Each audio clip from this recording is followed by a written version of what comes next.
Hey guys, today we're going to be talking about 8.2, which is the converse of the Pythagorean theorem. The text that we're going to be looking at is 8.7c, which is use the Pythagorean theorem and its converse to solve problems, and 8.1a, which is apply mathematics to problems arising in everyday life, society, and the workplace. Okay, so the only thing that's really new to us is the converse. Now I know you know what converse shoes are, however the converse of the Pythagorean theorem is a little bit different. Okay, first of all, Pythagorean theorem states when there is a right triangle, then a squared plus b squared is equal to c squared.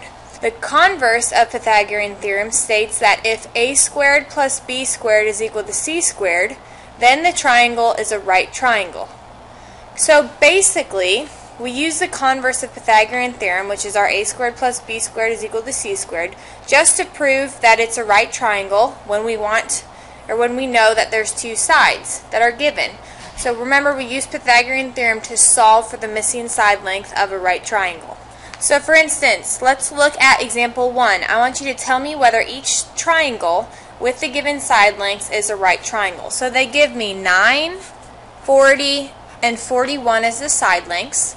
Now I know right away that 9 and 40 are my A and B. It doesn't matter which one because remember A and B are interchangeable.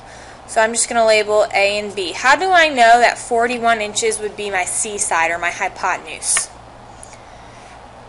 Okay, you should have answered that that's our biggest side, our biggest number, so that would represent our hypotenuse because the hypotenuse is always the largest number and the longest side length. So to prove if these sides make a right triangle, I need to insert them into my Pythagorean theorem, which is a squared plus b squared equals c squared. Whenever I insert the numbers into the letters, I need to put them in parentheses. So I have 9 squared plus my b is 40 equals c, which is 41. So now I'm not solving for anything, but remember my equal sign is going to tell me if my A and B side equal my C side, which remember from our investigation the area of square A plus the area of square B has to equal the area of square C to make it a right triangle. So when I solve this, 9 squared, that's something I memorized, so I know that is 81. 40 squared is 1600, and 41 squared is 1681. Now when I add the left side together, number one, I should have drawn a line down the equal sign to separate my sides. I'm adding 81 plus 1600. When I add those together, I get 1681 on the left, and I just carry down the 1681 on the right. So if I notice that my A and B, when I added those together, it ended up being 1681. which is the same thing as my C, which is 1681. So knowing that they're equal, I know that these three sides will make a right triangle. Okay, let's look at example 2. They give me 8 meters, 10 meters, and 12 meters. Okay, go ahead. They actually tell you what it is. A is 8, B is 10, and C is 12. So now when I insert those in place of the variable, A was 8, so I'm going to put that in parentheses, 8 squared plus 10 is B squared equals C squared, which is 12 squared. Separate my sides. Now I solve. 8 squared is 64, 10 squared is 100, and 12 squared is 144. If I add 64 and 100, I get 164. So now I'm looking at both sides of my equation, and I have 164 is equal to 144. That is not true. So I need to identify showing that this is not equal. So I'm going to put a dash through the equal sign, and that shows that these side lengths do not make a right triangle because my left and my right side are not equal. A squared plus B squared does not equal C squared. So one thing that you guys have to remember when identifying which one is which for A, B, and C, just remember that the longest side length or the largest number is always going to be our hypotenuse or our C side. Okay, that's huge. Now, another thing is that you're going to be seeing a lot of Pythagorean theorem questions. Now, there is something that's called a Pythagorean theorem triple. And what this is there's commonly seen side lengths that will always make a right triangle. So, for instance, 3, 4, and 5 is a very common Pythagorean theorem triple that you're going to see. You might see a word problem that has 3, 4, and 5 that's going to represent a right triangle. That's always going to make a right triangle. Now, if we multiply all of these numbers by 2, it makes 6, 8, 10, which is also a Pythagorean theorem triple. 36 plus 64 is equal to 100. So that's always going to work. If I multiply this first one by 3, 9, 12, and 15. Again, when I square all of those numbers, they're going to be equal. A and B is going to equal C when I square them. And if I multiply this by 4, 12, 16, and 20 will also make a perfect right triangle. Other commonly seen ones that you most likely will see is 5, 12, and 13, 8, 15, and 17, and 7, 24, and 25. What I want you to memorize is the 3, 4, 5, 6, 8, 10, and 5, 12, 13. Those are for sure going to be seen a lot when we deal with Pythagorean theorem in the real world problems. Now, there are 50 Pythagorean theorem triples where the lengths of the sides are going to be less than 100. There's a lot more, but there's really 50 of them total that each side length is under 100. So that's an interesting fact. Okay, let's apply what we know now on how to prove if it's a right triangle into real world problems. So flip your paper over. Okay, let's look at this real world problem. It says a triangular piece of glass has sides that measure 18 inches, 19 inches, and 25 inches. Is the piece of glass in the shape of a right triangle, and explain. So first of all, it's not providing a picture. Whenever you're dealing with a Pythagorean theorem question, make sure that you draw a picture. So it says a triangular piece, so I'm going to make a triangle. And again, we're trying to prove if it's a right triangle, so I'm going to show that it's a right triangle. And they give me the 3 side lengths, 18, 19, and 25. I know right away my hypotenuse is 25 because that's the largest side. And it doesn't matter where I put 18 and 19. So I'm going to put 18 here and 19 here. Remember, these are interchangeable, so I could have put 19 vertically and 18 horizontally. So I want to prove if this piece of glass that's in the shape of a triangle is a right triangle. So I'm going to use my Pythagorean theorem. A squared plus B squared is equal to C squared. I'm going to substitute my number values into my variables. So side length A is going to be 18. Side length B is 19. And side length C is 25. When I enter these in my calculator or have them memorized, 18 squared is 324. 19 squared is 361. And 25 squared is 625. My next step is to see if A squared and B squared adding together is equal to C squared. So 324 plus 361 ends up being 685. And on my right side I have 625. So is this statement true? 685 is equal to 625.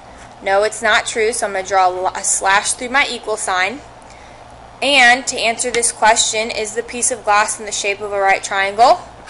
No, it is not. Because I just proved it with the Pythagorean theorem stating that A squared plus B squared does not equal C squared. Okay, go ahead and read example 3 to yourself and try solving that question.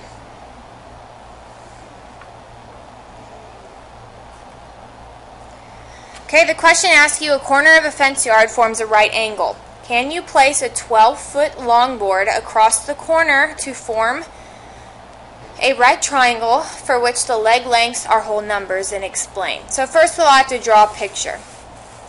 So I'm going to draw a picture of a fence yard that forms a right angle. So this is a right angle. That's all they really give me. And it says, can you place a 12-foot longboard across the corner to form a right triangle? So here's the longboard, and they give me saying that it's 12 feet long. So now, is this forming a right triangle? So remember, a right triangle has to satisfy A squared plus B squared equals C squared. I know that C squared is already given to me. So I need to figure out what two numbers, when added together and squared, will give me the answer to 12 squared, which is 144. So the first thing that I did is I wrote down my perfect squares that are less than 144 that I could probably add together.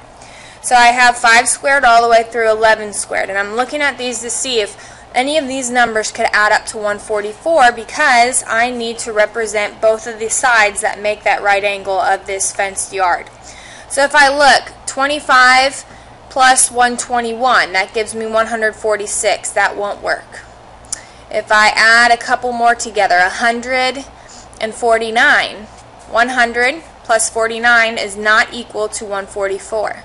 So if I'm adding all these and trying these out, I know that there's nothing that I could add together that would represent the side lengths that would equal 144.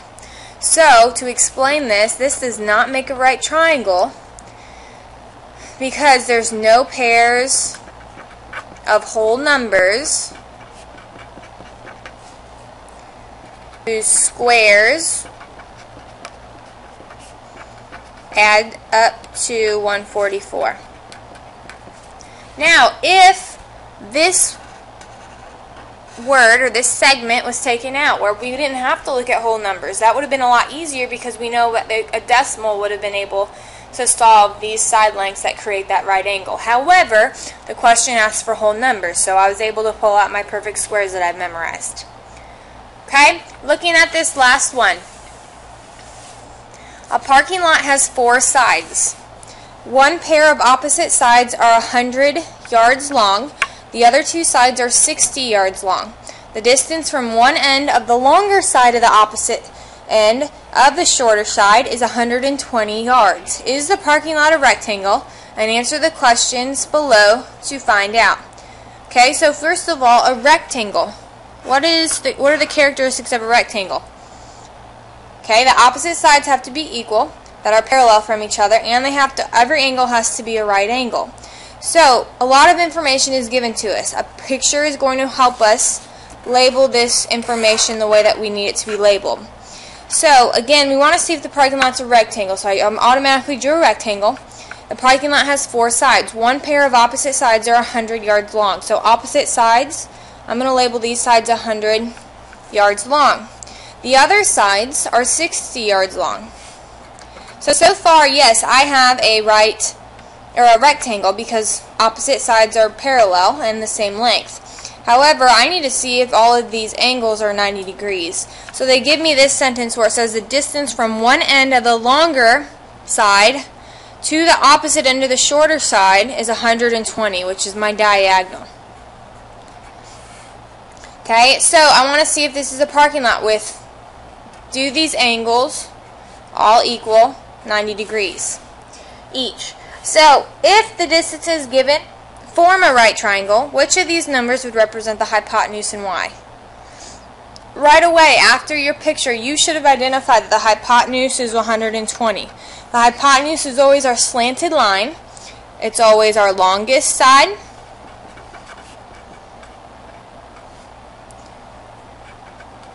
And it's also diagonal of our right angle.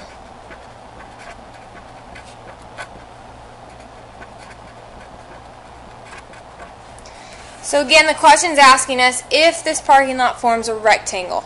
So I need to see if the angles are 90 degrees. So I'm going to use Pythagorean theorem to solve for the angles. So a squared plus b squared is equal to c squared. I'm looking at my a, b, and c. So I'm going to label these a, b, and c. You already told me that c is 120 because that's our longest side that's diagonal and slanted. A and b are interchangeable. So technically I'm just looking at the 2 sides that create that right angle. So I have 60 and 100. So when I insert these into my equation, they already wrote the parentheses for me, so all I have to do is insert the number. 60 squared plus 100 squared is equal to 120 squared. Okay, 60 squared, when I enter that in my calculator, is 3,600. 100 squared is 10,000. And 120 squared is 14,400. When I add my a squared and b squared together, I get 13,600, and on the right side I have 14,400. So if I read this expression, 13,600 is equal to 14,400. That is not true, so I need to draw a slash through the equal sign. And to answer my question, is the parking lot a rectangle? No, it's not a rectangle. And why? It's not a rectangle because it does not form a 90-degree angle, which ultimately is our right triangle.